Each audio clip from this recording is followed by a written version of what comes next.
혹시 여러분들 가수 중에 서영은이라는 가수를 알고 계십니까? 이 가수는 2003년인가요? MBC에서 방영된 눈사람이라는 그 드라마의 OST를 불렀는데, 원래는 자기의 정규 앨범에 들었던 그 곡이었는데, 이 눈사람 OST 중에 이 곡을 불러서 굉장히 큰 히트를 치게 되는데, 그 곡이 어떤 곡이냐면 바로 혼자가 아닌 나라는 곡입니다. 서영은이라는 이름은 몰라도 이 혼자가 아닌 나라는 곡은 그때뿐만이 아니라 지금까지도 정말 많은 사람들이 좋아하는 곡입니다. 특히 이 곡의 가사가 얼마나 많은 사람들에게 힘이 되어 주었는지 그 가사 중 제가 한 구절을 읽어 불러드리겠습니다. 나 욕심이 많아서 이렇게 하면 안 되겠죠? 울어야 했지만 했는지 몰라. 행복은 늘 멀리 있을 때 커 보이는 걸 다 같이? 예, 이 정도로. 예. 우리 저기 안 짰어요, 우리 방송을. 근데 누가 들어도 힘이 들 땐 하늘을 봐, 이거 모르는 분 웬만한 분은 없을 겁니다. 아마 우리 2003년 이후에 태어났던 우리 시연이 대국을 알지 않을까요? 혹시 시연이 대국을 알고 있습니까? 이 정도면 성공한 곡입니다. 그런데 그 다음 가사가 뭐냐면, 힘이 들 땐 하늘을 봐, 나는 항상 혼자가 아니야. 비가 와도 모진 바람 불어도 다시 햇살을 비추니까. 너무 좋지 않습니까, 가사? 이 곡 이후로, 그래서일까요? 많은 사람들이 이 곡 이후로 힘이 들면 뭘 해야 된다고 말하는지 아십니까? 하늘을 봐야 한다고 얘기합니다. 물론 이 노래 전에도 많은 분들이 힘이 들 때는 하늘을 보자고 이야기했지만, 특별히 이 노래가 나온 다음에는 무조건 힘든 일이 있다. 그러면 바다든 어디든 가서 하늘 한번 쓱 보고 툭툭 털고 일어나는 게 왠지 그냥 하나의 고정화가 된 이야기 같아 보였다는 거죠. 혼자가 아닌 나라는 이 노래를 기점으로 하늘을 바라보면 힘이 든 걸 좀 사라지게 만들 수 있어라는 의식이 생겼다는 거죠. 노래뿐만이 아닙니다. 영화도 뮤지컬도 많은 부분에서 힘이 들면 하늘을 바라보라고 이야기합니다. 힘이 드는 순간을 하늘과 연결하는 많은 이야기가 존재한다는 거죠. 그런데 한번 생각해 보셨습니까? 문득 생각해 보면 왜 힘이 들면 하늘을 바라보라는 말이 이렇게 이질감 없이 편안하게 받아들여진 것일까요? 야, 힘이 들 때 일단 먹어. 야, 힘이 들 때 일단 자. 야, 힘이 들 때 일단 사. 야, 힘이 들 땐 바다를 봐. 뭐 등등 여러 가지가 있지 않겠습니까? 그런데 그 많은 것들 중에서 가장 그럴듯하게 들리는 말이 힘이 들 땐 하늘을 봐 라는 이야기라는 거죠. 왜 그럴까? 왜 이렇게 힘이 들 땐 하늘을 보라는 말이 이질감 없이 들려지고 위로를 받는 것일까? 저는 그 이유에 대한 답을 오늘 이 인간이라는 단어를 나타내는 헬라어 단어에서 좀 찾아보고자 합니다. 헬라어로 인간을 무엇이라고 하는지 아십니까? 바로 오늘 읽었던 제목처럼 안드로포스라고 합니다. 그러니까 이 말이 헬라어로 인간이라는 뜻입니다. 그런데 이 말에 우리가 왜 주목해야 되냐면, 신약 성경에서 가장 많이 등장하는 단어가 바로 이 안드로포스이기 때문에 그렇습니다. 한번 그 다음 단어들을 보시면 놀라실 텐데, 이 안드로포스 다음으로 많이 나오는 게 하나님이라고 하는 데오스라는 거예요. 그 다음이 주인, 주님이라고 말하는 퀴리오스라고 하는 단어가 세 번째로 등장합니다. 그러니까 데오스, 하나님, 주인이신 퀴리오스보다 더 많이 등장하는 단어가 뭐냐? 이 안드로포스라는 말이죠. 과연 그럼 이 단어는 어떤 뜻을 가진 단어일까? 이 안드로포스는 여러 가지 해석이 있지만 대체로 위로라는 뜻의 아나, 얼굴이라는 뜻의 프로소포스가 합성된 말로 위를 쳐다보는 자, 하늘을 바라보는 존재라는 의미를 가진 말로 보통 사용됩니다. 그런데 이 말은 동물과 사람을 구별하기 위해 처음 만들어졌다고 합니다. 왜냐하면 인간은 위를 쳐다보며 사는 존재이고, 동물은 짐승은 즉 땅을 내려다보고 사는 존재를 구별하기 위했다는 거죠. 그리고 많은 사람들이 이것을 신약 성경에서 인용하면서, 그래, 성경적으로 표현하면 사람은 하늘에 속한 존재였다가 하늘로부터 온 존재이기 때문에 언제나 하늘을 바라보고 하늘을 동경하는 존재라고 표현하기 시작했다는 거죠. 하늘로부터 왔으니, 그래서 하늘을 보는 것이 너무도 자연스러운 일이 된 존재, 그게 바로 안드로포스, 인간이라는 거죠. 사랑하는 여러분들께서 잘 알고 계시는 것처럼 우리의 삶과 시선은 아주 중요한 연관성을 가지고 있습니다. 무엇을 바라보냐에 따라서 우리가 어떻게 살아갈지가 정해지기 때문입니다. 무엇을 바라보고 어디를 바라보고 그것이 달라짐에 따라서 완전히 다른 삶이 펼쳐지는 게 우리 인간의 삶이기 때문에. 그런데 그 시선이 다른 어떤 곳이 아니라 위를 향하는 존재, 즉 위로 시선을 향하는 존재로 안드로포스로 하나님이 우리를 지으셨다는 신비한 뜻이 담겨져 있다는 거죠. 그걸 헬라어로 아주 재밌고 흥미롭게 이렇게 안드로포스로 표현하고 있다는 거죠. 그래서 우리의 삶이 어떻게 되어 있냐면 언제나 하나님을 추구하는 삶이 되도록 처음부터 창조되었음을 알 수 있습니다. 우리가 왜 영적인 존재입니까? 하나님의 형상으로 말미암아 만들어진 존재이기 때문에 그렇습니다. 영이신 하나님을 닮아 그분의 형상대로 만들어져서 언제나 그 영의 육과 혼의 문제가 아니라 영의 문제까지 가게 되는 이유가 뭐냐면 바로 그 이유로 만들어진 존재이기 때문이라는 거죠. 하늘로부터 왔고 하늘로 돌아가야 하니. 그러니까 한번 늘 생각해보면 재밌는 말이 있지 않습니까? 왜 어른들이 돌아가면 소천이라는 말을 썼을까? 정말로 하늘로 돌아간다는 개념이 무엇인지 우리 선조들은 혹시 알고 있었던 게 아닐까라는 생각이 가끔 들 때가 있습니다. 어떤 분들은 말을 얘기합니다. 흙으로 왔으니 흙으로 돌아가라고 얘기합니다. 그런데 육체가 흙으로 돌아가는 거죠. 우리의 영은 어디로 돌아간다고 할까요? 보통 소천, 귀천. 너무도 신기한 단어가 우리에게도 존재하고 있다는 거죠. 이 하늘로 돌아가는 자 때문에 하늘을 바라보게 되면 완전히 돌아갈 그날 전까지 그 하늘을 바라보기만 하여도 절망 가운데서 희망을 얻을 수 있고 하늘의 음성을 들을 수 있고 하늘의 위로를 얻어 다시 힘을 얻게 되는 존재, 그것 또한 하나님은 설명해 주고 싶으셨던 것 아닐까요? 왜 그런 분들이 있습니다. 북한에 고향을 두고 오신 분들이 있어요. 언제나 임진강 근처에 가서 막 추석이나 설날에 가면 제사도 지내고 하는 모습 보셨지 않겠습니까? 뉴스로. 그런데 언젠가는 저 고향에 돌아갈 소망이 있기 때문에 사시는 분들이 굉장히 많이 있습니다. 그리고 우리에게 고향이라는 존재가 어떤 존재냐면 뭔가 푸근하고 따뜻함으로 남아있는 이유도 아마 거기 있는 건 아니겠어요. 그런데 정말로 우리가 돌아가야 될 우리가 온 고향이 하늘에 있기 때문에 그 하늘을 생각만 해도 그 하늘의 하나님만 바라보기만 해도 힘을 얻을 수 있는 존재, 이 모든 걸 다 안드로포스에서 설명하고 싶었던 거죠. CCM 가수이자 오른교회 찬양 사역을 하고 있고 우리 홍지수 성도님의 친구이기도 한 우리 김명선 목사님이라는 분이 있는데 그분이 만든 히트곡 중에 히트곡 시선이라는 찬양이 있습니다. 이 시선이라는 곡은 그리스도인이라면 누구나 애창하고 은혜 받는 곡 아니겠습니까? 왜냐하면 이 시선의 가사가 그리스도인으로서의 우리의 존재와 삶의 방식에 대해서 너무도 잘 설명하고 있기 때문입니다. 그래서 듣는 순간 그 가사가 내게 전달되는 순간 저절로 고개를 끄덕이며 그래, 모든 시선을 주님께 드려야지, 그래, 모든 시선을 하나님께 드리는 게 맞는 거야 라고 스스로 인정한다는 거죠. 주님께 시선을 드린다는 것, 하늘 향해 시선을 고정한다는 말은 사실 그래서 별반 다르지 않는 말이라는 거죠. 왜냐하면 이 시선이라는 찬양에는 사실 하늘을 보자는 말이 등장하지가 않습니다. 저희가 오늘 예배 후에 설교 후에 부를 찬양이지만 이 찬양 어디에도 자 시선을 향하기 위해서 하늘을 봐라고 하지 않습니다. 그런데 모든 시선을만 하면 모두가 다 자연스럽게 하늘을 향해 시선을 듭니다. 그 어떤 사람도 모든 시선을 이라고 하는 적이 본 적이 없습니다.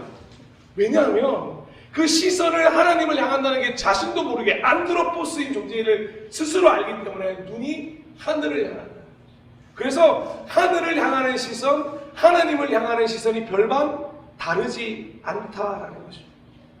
그렇게 모든 시선을 주님께 드리고 살아계신 하나님을 느낄 때 우리의 삶은 주의 역사가 되고 하나님이 일하기 시작한다는 그 가사가 진짜 그 노래뿐만 아니라 이제 우리의 가사가 될 때가 바로 하늘을 바라보고 시선을 주님께 향할 때라는 거죠.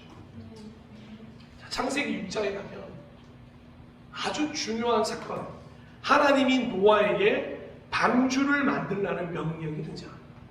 그런데 노아가 알아서 방주를 만들라고 하지 않으셨습니다. 하나님이 규격을 설명하시고 딱 하나 이걸 만들으라고 설명해 주셨습니다. 바로 방주 3층의 천장에서 아래쪽으로 약 45cm 되는 부분에 하나의 창문을 만들라고 명령하셨는데요. 우리 말씀을 보면서 한번 보죠. 창세기 6장 15절 16절. 내가 만들 방주는 이러하니 그 길이는 300규빗, 너비는 50규빗, 높이는 30규빗이라. 거기에 창을 내되 위에서부터 한 규빗에 내고 그 문은 옆으로 내고 상중하 3층으로 할지니라. 아멘. 그런데 전부 다 말씀해 주신 게 아니라 이게 사실상 방주를 만드는 전부이기도 합니다. 이 다음부터는 노아가 알아서 만들어 가는데요. 오직 크기만 알려주셨고 창문의 위치만 알려주셨습니다. 자, 이걸 우리 요즘 미터로 바꾸면 135m의 길이, 넓이는 약 23m, 높이는 약 14m. 그러니까 3개의 축구장이 겹쳐 있는 구조가 바로 이 노아의 방주입니다. 엄청나게 크잖아요. 축구장 하면 얼마나 큽니까? 그런데 그 넓은 축구장에 딱 45cm짜리 창문을 하나 내라는 게 하나님의 유일한 배를 만드는 조건이었다는 거죠. 그 큰 배에 고자리 창문 하나. 그러니까 이 작은 창문으로 뭘 했겠습니까? 노아와 노아의 가족들은 아마 그 창문 곁으로 다 모여들었을 것입니다. 왜냐하면 그 창문을 통해서 햇빛과 공기가 계속해서 공급되었을 것이기 때문이죠. 그리고는 약 370이라는 시간이 지나고 그 창을 열어서 드디어 뭐라죠? 까마귀도 내보내고 비둘기도 내보냈던 창문이 바로 그 창입니다. 한번 생각해 보시죠. 왜 하나님은 사람 한 명, 저 같은 사람 껴서 나가지도 못할 만한 그런 45cm짜리 창문 하나만 만들라고 했을까요? 이유는요, 아주 간단해요. 노아와 노아의 가족들이 오직 그 창문 하나만을 바라보게 하신 효과였다는 거죠. 그 창문을 처음에 무슨 소리가 들렸을까요? 빗소리가 들렸겠죠. 오늘도 빗소리, 내일도 빗소리, 언제 그칠지 모르는 깜깜한 어둠 속에서 계속해서 들려오는 소리는 빗소리였을 거죠. 그런데 놀라운 일이 벌어졌어요. 갑자기 어느 날 40일이 지나고 빗소리가 안 들리기 시작했어요. 그럼 어떻게 확인하면 됩니까? 이 창문을 열어보면 됩니다. 그 창을 열어서 비가 그친 하늘을 확인하면 됐습니다. 여러분 40일 동안 어둠 가운데 계셨다 생각해 보십시오. 하루 종일 들려오는 건 빗소리였고 안에는 동물 소리들이었습니다. 솔직히 우리가 노아의 방주를 되게 멋있게 생각해서 그렇지 안에 아마 난리도 그런 난리가 아니었을 겁니다. 막 싸제 끼고 막 난리 났을 거예요. 냄새는 얼마나 났을까요? 근데 거기서 40일을 버텼는데 갑자기 비가 그치자마자 노아가 어떻게 얘기했어요? 야, 비가 그쳤나봐. 소리가 안 들려. 창문을 열어봐. 창문을 딱 열자마자 뭐가 햇빛이 쫙 하고 들어왔지 않겠습니까? 노아와 노아 가족들이 그 창문에 비춰지는 그 햇살을 보면서 혼자가 아닌가 서영은 씨가 기독교인이신가 햇살이 비춰주니까 이 햇살이신가? 할 정도로 그 햇살이 비춰줘서 드디어 푸른 하늘 즉 비가 그쳤다는 걸 확인하고 하나님의 진노가 끝났다는 걸 그 조그마한 창문 하나로 확인할 수 있었다는 것입니다. 얼마나 기뻤을까? 갱도에 갇힌 분들의 이야기를 들어보면 어두컴컴한 갱도에 약 0.5mm에서 1cm 되는 빛만 들어와도 살아나는 생각합니다. 그러니까 칠흑 같은 어둠 속에 뭔가 정말 세밀한 요만한 빛이 들어와도 살 수 있어 빛이 있어라고 생각한다는 거죠. 그런데 지금 45cm짜리 햇살이 들어온다고 생각해 보십시오. 40일이 지나고 얼마나 큰 감격에 빠질 수 있겠습니까? 그러니까 그 시간 동안 오직 그 창문만 바라보는 것. 창문은 하나의 표현이겠죠. 즉 하나님만, 이 유일한 창문을 통하여서 하나님만, 그 유일하신 하나님만 바라보라고 오직 이걸 만드셨다는 것입니다. 그래서 크기, 넓이, 높이만 알려주시고 이 창문만을 말씀하시는 것이죠. 그 창문을 통해서 나를 기다려, 내가 비춘 햇살을 기다려, 나의 구원을 기다려. 그러기 위해서는 나만 바라봐. 마치 하나님께서는요, 이 노아의 방주가 무엇을 위한 거였죠? 새로운 인류의 재창출의 시간이었습니다. 그런데 좌로 우로 앞뒤로 바라보기에 시선을 모두 빼앗겼던 모든 인류들을 다 사라지게 하시고 이제 새로운 인류를 시작하면서 오직 하나님만 바라보라고 이 창문을 만드신 건 아닐까 한번 생각이 들었습니다. 수많은 분들이 있으면 우리는 그 수많은 분들을 향해 수많은 것들을 봤을 것입니다. 정말 다행인 건 이 시대에 유리가 없었다는 거죠. 저는 이 당시에 유리가 있었다면 아마 정말 이 노아와 노아의 가족들은 트라우마에 빠져서 아마 엄청난 큰 도저히 헤어날 수 없는 슬픔이 있었을 겁니다. 왜냐하면 여전히 주변에는 자기들을 제외한 수많은 시신들이 떠다니고 있었어요. 옆에 만약에 문을 뒀다면 그 시선들이 쏟아져 들어왔을 수도 있어요. 오직 하나님만을 바라봐야 돼. 하나님만을 바라보는 삶이 되기를 하나님은 저 조그마한 창문에 영혼을 두고 말씀하셨다는 거죠. 그런데 어떻습니까? 그렇게 나온 노아, 빠르게 포도나무의 눈길을 빼앗기고 그렇게 새롭게 창설된 인간들 45cm의 창문을 잃어버린 채 빠르게 주변의 시선을 빼앗겨 버립니다. 믿음으로 산다고 말하는 그리스도인들조차도 시선을 자주 빼앗기는 존재가 되어버렸습니다. 그 이유는 아주 쉽습니다. 하늘을 봐야 하는데 하나님을 향해야 되는데 이 땅에 너무도 좋아 보이는 것들이 많기 때문입니다. 얼마나 많은 유혹이 있는지 사실 그게 얼마나 우리를 재밌게 하는지 좀처럼 하늘을 올려다볼 시간, 하나님을 올려다볼 시간이 없었다. 옛날에 주일학교 다닐 때 이 노아의 방주 얘기할 어떤 아이가 이런 얘기를 했습니다. 그때 한참 위라고 하는 그 게임기가 유행하는 때였습니다. 하나님 참 이상하시다고 노아의 방주 하면은 그 노아한테 시간도 때울 겸 그 위라는 게임기를 주셨으면 플레이스테이션 뭐 이런 거잖아요. 그거 주셨으면 시간도 잘 가고 좋았을 텐데. 예. 그걸 들으면서 참 많이 생각했습니다. 와, 그래 아이들은 정말 어떻게 보면 이 40일이라는 어둠이 아싸 핸드폰에 완전 집중할 시간이라고 생각할 수도 있겠구나. 와, 그래서 정말로 많은 시선이 스마트폰을 아니 그런 게임을 아니 그런 땅의 것들에 속해 있다는 걸 너무도 발견하게 되었습니다. 가끔 버스를 타면요 창밖으로 한번 사람들을 보신 적 있으십니까? 앞을 보는 사람이 없어요. 위를 보는 사람은 어쩌 위를 보면서 그걸 비상이 나네 이러면서 그런 비상이 나는데 대다수의 사람들은 뭐라고 했죠? 제가 우리 동현이에게 언제나 동현아 걸을 때는 핸드폰 안 봤으면 좋겠어라고 하는데 이게 어려워요. 그냥 걸으면서 귀에는 뭘 꽂고 있죠? 부자들은 에어팟, 가난한 사람들은 TWS. 그러니까 이거 듣고 있고 이걸 보고 있으니 차가 쌩쌩 지나다니는 건 몰라요. 그럼 버스 타고 가다가 한두 번 놀라는 게 아니고 저 신호등을 그냥 지나가는 사람도 있어요. 그런데 아니나 다를까 버스 안으로 시선을 옮기잖아요. 버스 안은 더 합니다. 버스 안은 단체로 기절해 있어요. 핸드폰에.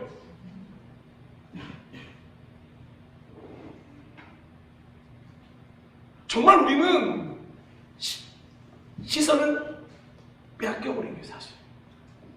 한 주간 동안 한번 생각해 보십시오. 하늘을 많이 보셨습니까? 스마트폰을 많이 보셨습니까? 성경을 많이 보셨습니까? 스마트폰을 많이 보셨습니까?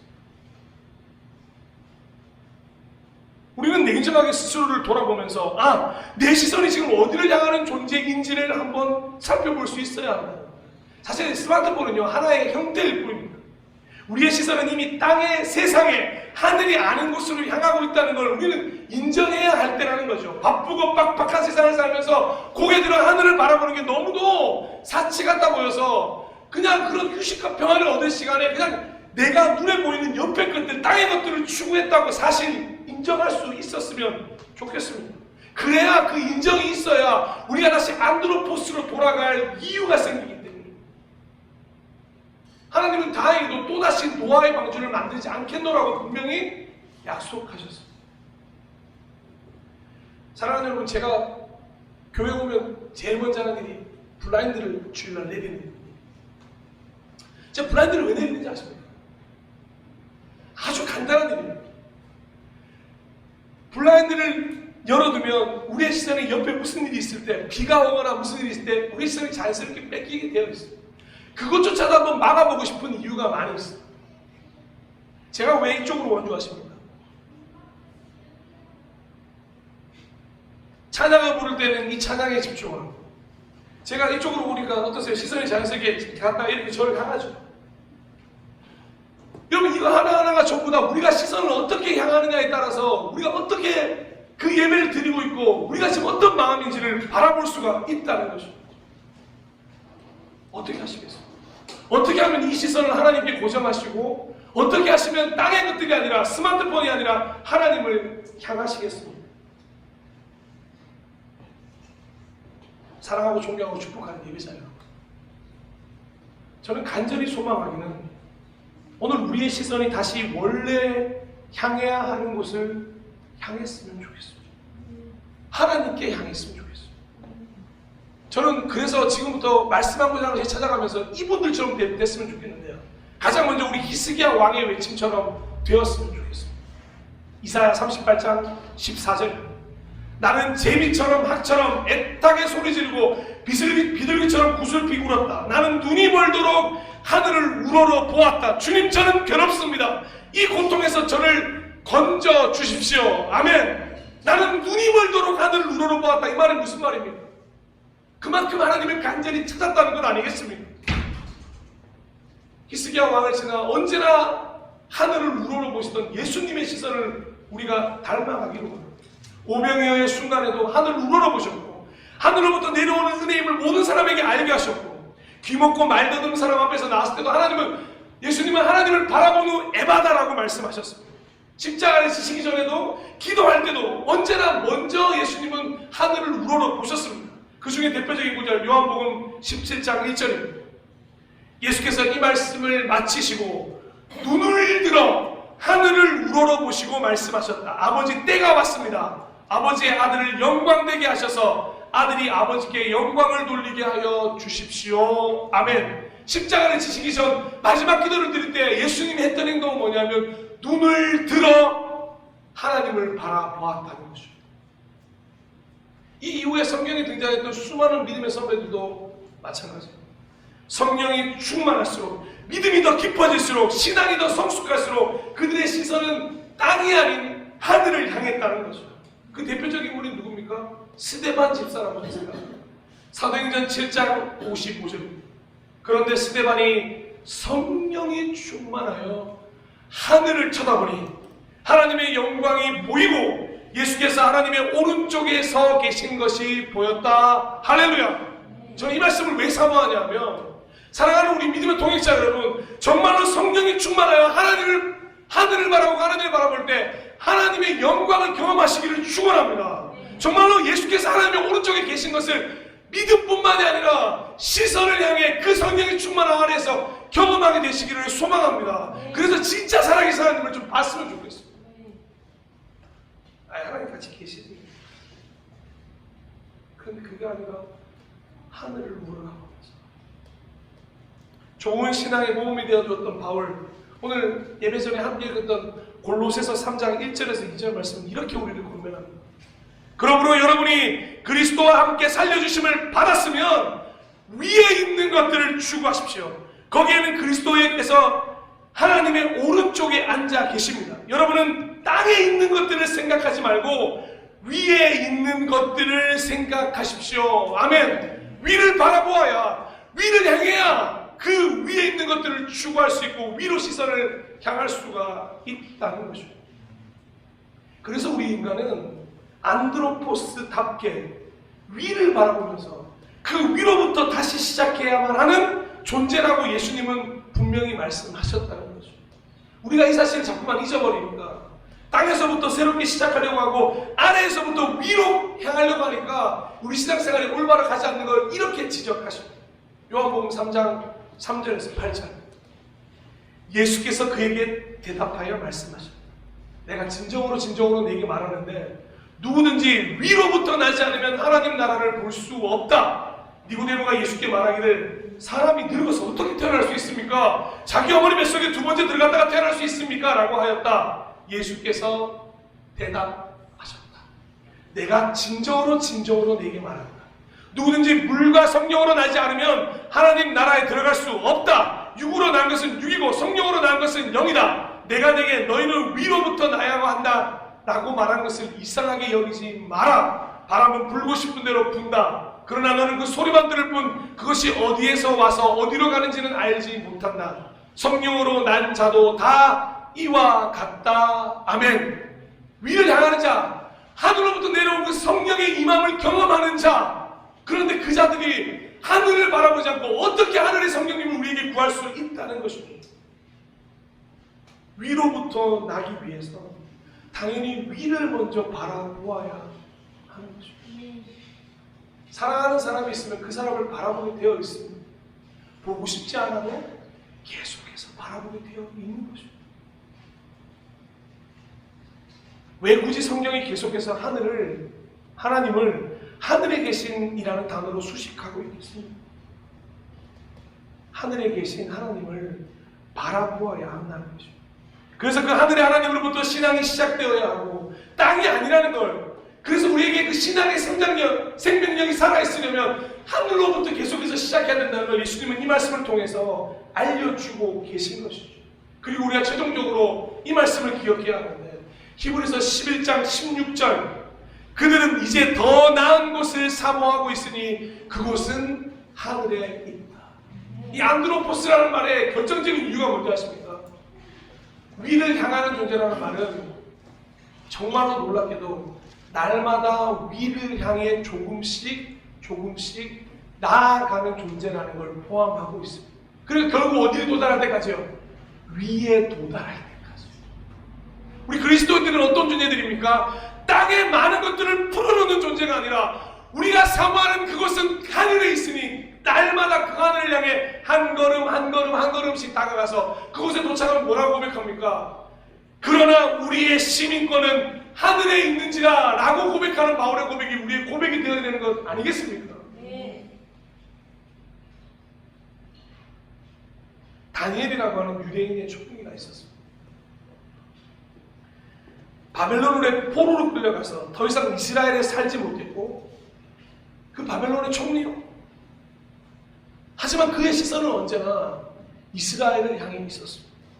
그래서 그는 어떠한 위협에도 불구하고 이렇게 행동하는데요. 어떻게 행동했는지 다니엘서 6장 10절은 이렇게 기록합니다.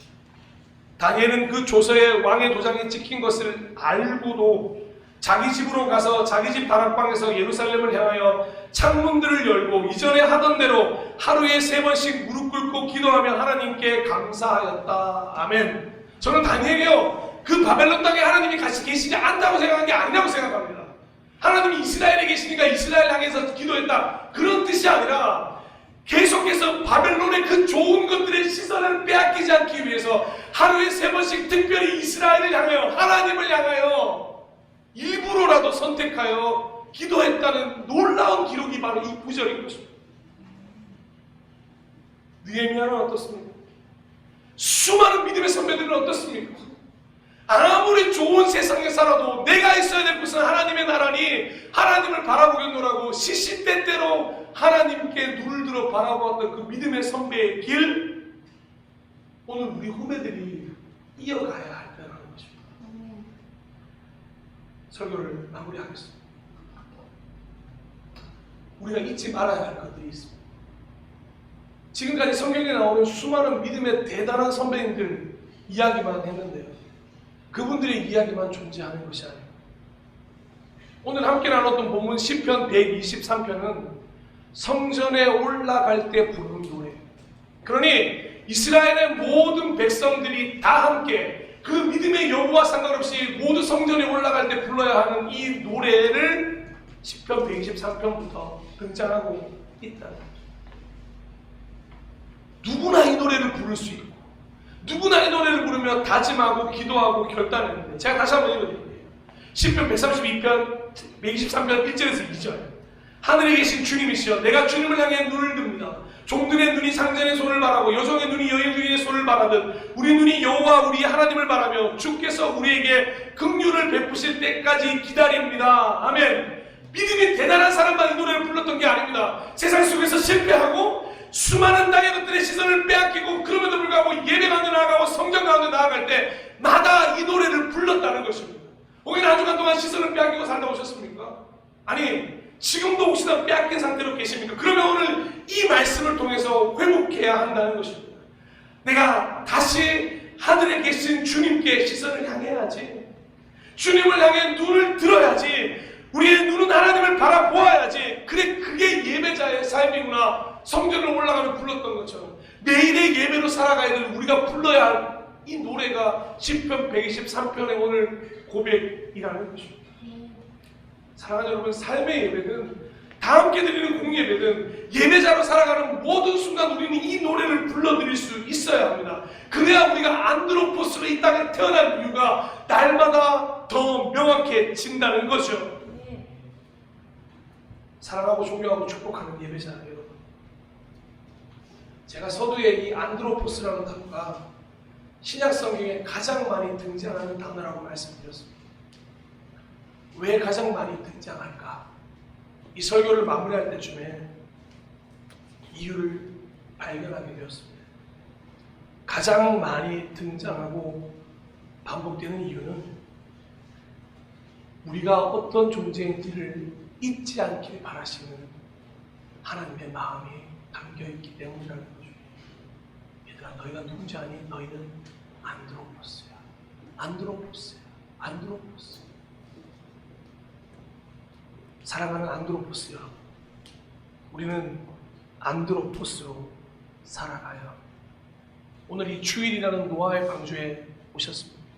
그리고는 이제 45cm짜리 창문으로 새로운 빛을 비추듯이 하나님은 오늘도 우리에게 새 날을 열어주십니다. 그리고 좌우로 빼앗겼던 많은 시선을 다 내려놓고 이제 다시 하나님만을 향해 살기로 결단하며 노아의 방주를 빠져나오기를 원하고 계십니다. 어떤 결단을 하시겠습니까? 지금 여러분의 시선은 어디를 향하고 있으십니까? 마지막으로 이렇게 말씀드리고 싶습니다. 안드로포스들이여, 이름 그대로 반드시 안드로포스가 되시기를 축원합니다. 우리 위를 바라봅시다. 우리 하나님을 바라보는 삶이 되시기를 간절히 축원합니다. 그런 마음으로 이 시간 찬양팀과 함께 우리 하늘 보좌에 계신 그 주님을 찬양하며 함께 기도했으면 좋겠습니다.